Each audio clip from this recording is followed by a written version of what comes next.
در دوشنبه طرح آماده می شود که تقدیر پایتخت را تا سال 2025 حل خواهد کرد. طرح مذکور از جانب تیم شهردار نو پایتخت رستم امامعلی تهیه می شود که ماه ینور بعد 19 سال کار شهرداری پیشین محمد سعید عبیداللهیف سر کار آمده است. وبسایت شهرداری دوشنبه میگوید که چنین تصمیم بر پایه قرار رئیس شهر دوشنبه از 5 اپریل امسال گرفته شده در تهیه استراتژی رشد در برابر ساختارهای دخلدار دولتی، این چنین سازمانهای جمعیتی و فعالان پایتخت شرکت خواهند کرد. نشر این دعوت روز 1 می صورت گرفت و فعلا معلوم نیست که آیا پیشنهاد در این زمینه الکی به عنوان شهرداری که ایمیل و تلفن‌های مخصوص را با این هدف در اختیار جامعه گذاشته است وارد شده است یا نه. در برابر تأسیس کمیسیون ویژه، شهردار دوشنبه از ساکنان پایتخت درخواست کرده است که پیشنهادهای سازنده و کریاتیوی خود را به عنوان ماموریت پایتخت ارائه کنند.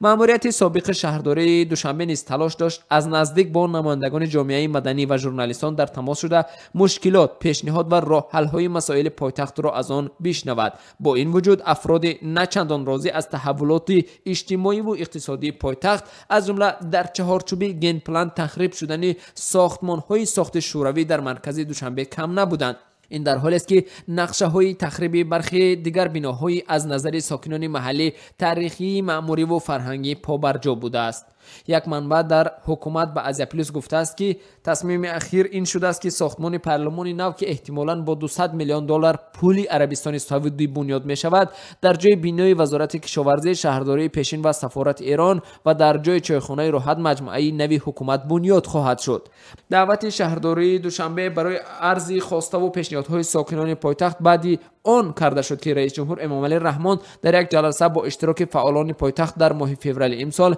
به شهردار نو رستم امامعلی توصیه داده بود که در کاری همه روزش بیشتر با مردم عادی در تماس بوده از حرف دل آنها آگاه باشد.